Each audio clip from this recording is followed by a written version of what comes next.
मित्रों जय हिंद। एपी ज्ञान गंगा के एजुकेशनल चैनल पर आप सबका स्वागत है।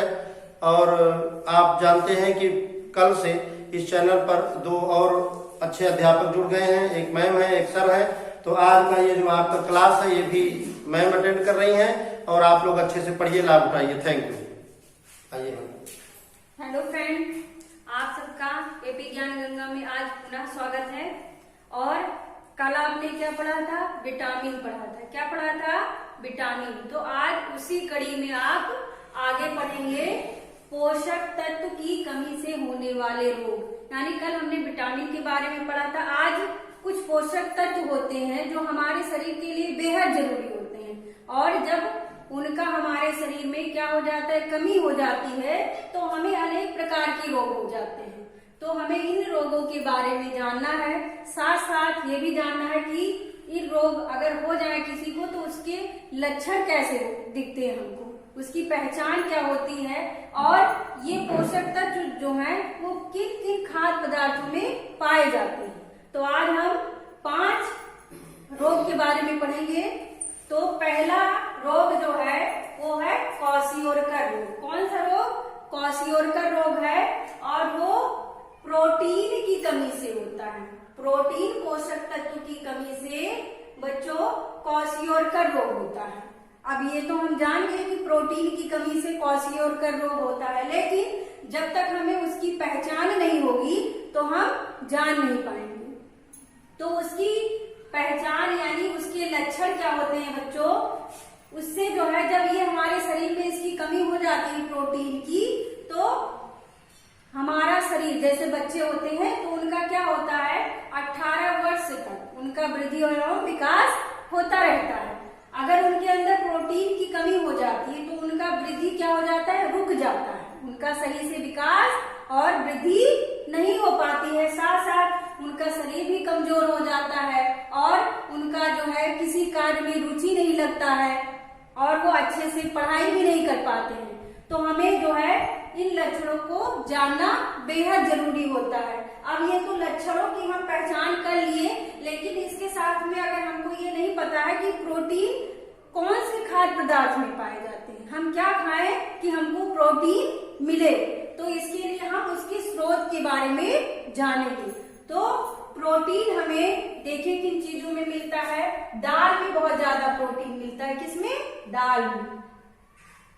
दाल में, सोयाबीन में,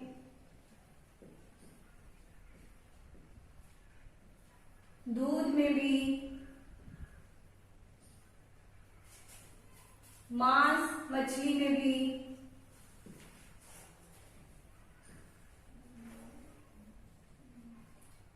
अंडा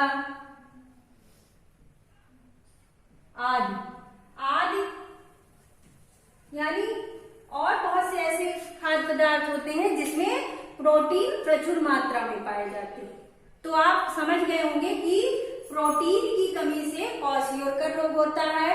और क्वाशियोरकर रोग की पहचान हम कैसे करेंगे? अगर मान लो किसी बच्चे का वृद्धि और विकास रुक रहा है, उसका शरीर कमजोर हो रहा है और उसका मन नहीं लग रहा है किसी काम में करने में, तो इससे हमको लगेगा कि कोई ना कोई दिक्कत है बच्चों को, तो हम किसी डॉक्टर को दिखाएंगे और उसका इलाज भी करवा सकते हैं, उसके खान पान का ध्यान भी हम रख सकते हैं। अब दूसरा रोग है बच्चों मैरास्मस। कौन सा रोग है? मैरास्मस। और ये कौन से पोषक तत्व की कमी से होता है? तो आपको ये जानना बेहद जरूरी है। ये होता है प्रोटीन तथा कार्बोहाइड्रेट की कमी से। कौन से? प्रोटीन तथा कार्बोहाइड्रेट। अब प्रोटीन को तो हम जान लिए, अब हमको जानना है कार्बोहाइड्रेट। तो बच्चों कार्बोहाइड्रेट जो है हमको क्या करता है? ताकत देता है। क्या करता है? ताकत देता है। साथ में हमारे शरीर में इसके बहुत से कार्य होते हैं। तो ये जान लिया हमने कि प्रोटीन तथा कार्बोहाइड्रेट से क्या होता है? मैरास्मस रोग होता है। अब मैरास्मस रोग की पहचान क्या है, लक्षण क्या है उसके, ये जानिए। तो इससे क्या होता है? शरीर क्या हो जाता है? दुर्बल हो जाता है। दुर्बल हो जाता है बच्चों, क्या हो जाता है? दुर्बल तथा कांतिहीन हो जाता है। शरीर क्या हो जाता है? दुर्बल तथा कांतिहीन हो जाता है। साथ में हमारे सिकुड़न, झुर्रियां किसको कहते हैं, सिकुड़न टाइप होने लगता है। तो ये मैरस्मस रोग की पहचान है, लक्षण है। अब हम ये सोचेंगे कि क्या हम खाद्य पदार्थ खाएं कि उसमें जो है कार्बोहाइड्रेट और प्रोटीन हो। तो प्रोटीन को तो आप हमने बता ही दिया कि दाल, सोयाबीन, दूध, अंडा, मांस, मछली, ये सब चीज खाएं। अब कार्बोहाइड्रेट, तो कार्बोहाइड्रेट भी इन चीजों में पाया जाता है, इसमें भी दाल में भी पाया जाता है कार्बोहाइड्रेट, दाल में, अंडा में। इसके साथ साथ जो है चावल में, गुड़ में, आज बहुत सी चीजें जिसमें जो है कार्बोहाइड्रेट प्रचुर मात्रा में पाया जाता है। तो ये हो गया मैरस्मस रोग की पहचान हो गई, उसके स्रोत हो गए और जो है उसके पोषक तत्व हो गए। यानी हमको दिक्कत होती है, पता चलता है कि हमको मैरस्मस रोग है, तो हम अपने खान पान में क्या लाते हैं, सुधार लाते हैं और फिर हम जल्दी से अच्छे भी हो जाते हैं। फिर बच्चों अगली कड़ी में है तीसरा रोग है, जिसको हम क्या कहते हैं, रक्त अल्पता। क्या कहते हैं, रक्त अल्पता, और उसको इंग्लिश में बोलते हैं एनीमिया। क्या बोलते हैं, एनीमिया। अब एनीमिया किस पोषक तत्व की कमी से होता है, कौन सा पोषक तत्व है जिसकी कमी हमारे शरीर में हो जाती है तो हमको एनीमिया रोग हो जाता है। तो ये है पोषक तत्व लौह तत्व, जिसको हम आयरन भी कह सकते हैं। क्या कहते हैं, लौह तत्व। अब लौह तत्व की बात आई है तो ये जानिए कि हम क्या ऐसी चीज क्या खाएं जिसमें लौह तत्व। तो ये जान लीजिए, हमको जो है आयरन पाने के लिए हमको क्या खाना है, हरी सब्जियां खाना है, हरी सब्जियां खाना है, हरी सब्जियां खाना है। साथ में अनार, अनार के साथ साथ पीले फल होते हैं, फल आदि का प्रयोग भी करना है। ठीक है बच्चों, तो ये जानिए जब अब इसकी पहचान क्या है, लक्षण क्या है एनीमिया रोग के, तो इसको जानिए। शरीर में सबसे पहले क्या होती है, एनीमिया रोग होता है तो खून की कमी हो जाती है। क्या हो जाता है, खून की कमी हो जाती है। और जब शरीर में हमारे खून की कमी हो जाएगी तो जाहिर सी बात है कि हमारा शरीर क्या हो जाएगा, पीलापन हो जाएगा शरीर में, हल्का हल्का हमारा शरीर क्या हो जाएगा, पीलापन हो जाएगा, आंख भी हल्की पीली हो जाएगी और हमारा क्या होगा, हमारे पैरों में सूजन आ जाएगा और साथ में हमारा शरीर बिल्कुल क्या हो जाएगा, कमजोर हो जाएगा और उसका विकास भी सही से नहीं हो पाएगा।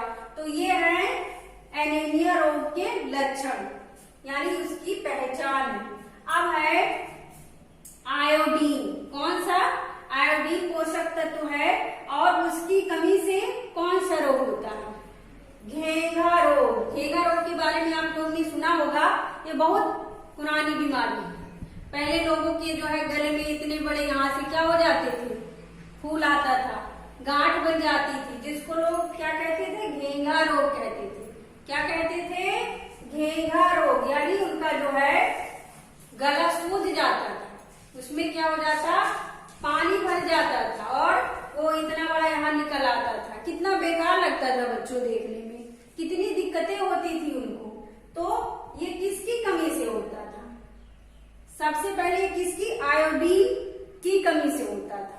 और आयोडीन हमको मिलेगा कहाँ से बच्चों, तो आयोडीन हमको मिलता है आयोडीन युक्त नमक से, आयोडीन युक्त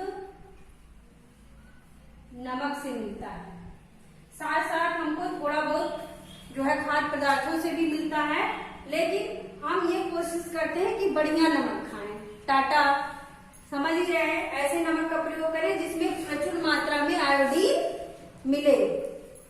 और पहचान भी हमने बता दिया कि जो है यहाँ बच्चों थोड़ा गलत हो गया है, यहाँ पे जो है लक्षण में होगा गला फूल जाना,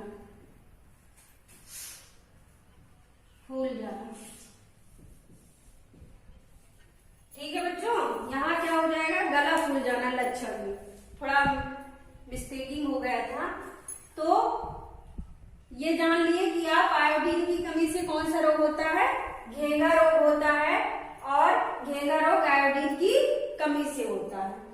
अब है विटामिन B3। ये कौन सा पोषक तत्व है, विटामिन B3, और इसकी कमी से कौन सा रोग होता है, इसकी कमी से होता है पेलेग्रा रोग। कौन सा रोग, पेलेग्रा रोग होता है। और इसके लक्षण क्या है, इस रोग के लक्षण क्या है, इससे जो है हमारी त्वचा में क्या होता है, देखिए हमारी त्वचा जो है बहुत खुरदुरी हो जाती है, त्वचा जो है दस्त आते हैं, और कई प्रकार के जो हमारे हमको त्वचा संबंधी रोग हो जाते हैं। तो ये विटामिन B3 हमारे शरीर के लिए बेहद जरूरी। और हमको विटामिन B3 मिलेगा कहाँ से, ये भी जान लीजिए, खाद्य पदार्थ से ही मिलेगा। तो इसके स्रोत को हम जाने, विटामिन B3 अंकुरित दालों में मिलेगा, अंकुरित दाल में, फल में, साथ साथ इसके दूध में मिलेगा, आदि चीजों में मिलेगा। यानी जरूरी नहीं है एक ही खाद्य पदार्थ में कई प्रकार के पोषक तत्व पाए जाते हैं। तो आज आपने क्या सीखा कि जो है कुछ ऐसे पोषक तत्व होते हैं जिनसे कई प्रकार के रोग हो सकते हैं, जैसे प्रोटीन की कमी से क्वाशियोर्कर रोग, प्रोटीन तथा कार्बोहाइड्रेट की कमी से मैरस्मस रोग, लौह तत्व यानी आयरन की कमी से एनीमिया रोग, जिसको हम हिंदी में रक्त अल्पता बोलते हैं।